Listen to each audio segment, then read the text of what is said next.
در طراحی دوخت لباس در استان البرز، دارای مدرک MBA طراحی لباس از وزارت علوم.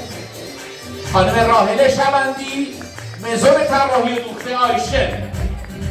مدیریت محترم مزون صنایع سرکار خانم اکرم صنایع نسب، این بار از شهر مقدس مشهد، تنها مدرس مورد تایید آموزش و پرورش در زمینه دوخت، آموزش تخصصی با متد سیلور، خانم اکرم صنایع نسب.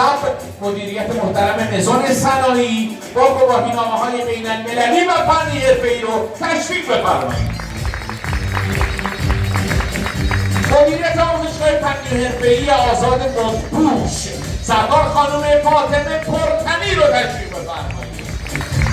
خانم فاطمه پرتنی، آموزشگاه فنی و حرفه‌ای آزاد مدپوش از شهر زیبای مهاباد، با مدرک تخصصی نازک‌دوزی و لباس سنتی.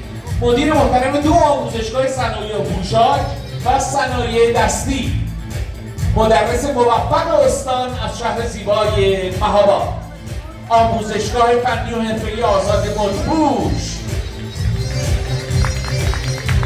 مدیریت محترم مزون ملورین سرکار خانم بتول رنجبری از استان زیبای هرمزگان، مزون